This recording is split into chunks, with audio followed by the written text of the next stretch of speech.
Sometimes you just have to give up and accept defeat, and this mechanism had defeated me.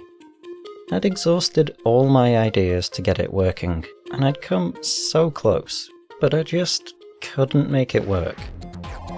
There had been one offer of salvation a couple of weeks earlier though, as my number one ideas man made me aware of a new Lego element in the newly released Pac-Man set. It was a simple chain link with a bar protruding from its side, a much smaller and simpler version of what I'd attempted to build when I first set out designing the tunnel. I could attach my dish directly to this link, and potentially use the much smaller and easier to conceal chain to pull it up and down the tunnel. So I made the decision to completely scrap my much too complicated system and start afresh. It was quite sad seeing all my efforts removed, but also quite satisfying seeing how clean and uncluttered the framework became. I was concerned I may not be able to acquire any of the new chain links, as after this livestream I checked Bricklink and there were none to be found. I weighed up the idea of buying the Pac-Man set, which I did want, but buying it then seemed a little excessive just to attain the spare link.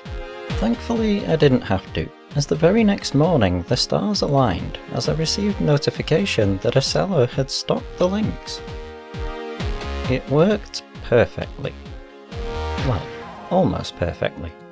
There were a couple of points in the tunnel where the chain was pulled a little tight, so I had to tweak the placement of a few gears.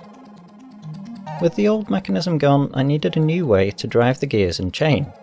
I'd chosen the mechanism for the swing and columns because it moved evenly in each direction, but for this I actually wanted more of an uneven movement to give it a sharper change in direction when Sonic hit the spring. Unfortunately, I still didn't know the secret behind linkages, so I tried a simple one pushing a rack. I knew I was going to have to multiply the output rotation produced by the mechanism due to the relatively short stroke of the rack. I accidentally connected the wrong axle to the tunnel here, so you can see just how little the dish moved with a 1:1 output. With a 1:3.5 ratio, it certainly wanted to move further, but there was still an issue with the dish snagging. Pulling the chain by hand felt fairly easy, but the reduced torque of the mechanism still wasn't enough to move it.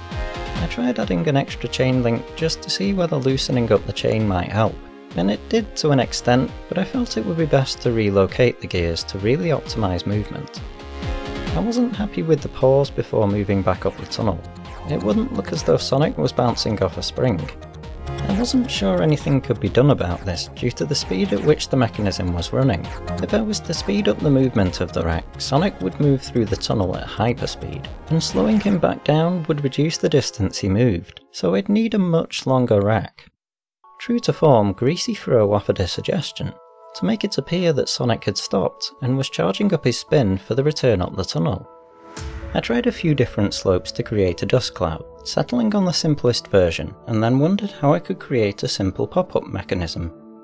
Greasy had a couple of ideas, and I figured I could use a second chain link with a bar to act as the trigger. The dust cloud would need studs to connect it to Technic, so I didn't have much to choose from, but a 3-long axle could move freely through a pinhole if I could create a lever to push up on it.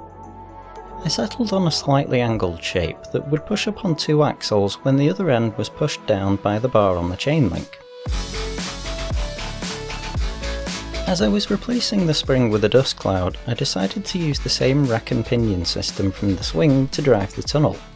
To accommodate this, I was going to have to rearrange and remove some of the framework, so I took the opportunity to realign the gears to centre the chain through the tunnel's curves, and also to add in some plates to cover over any framework that could be visible through the open spaces.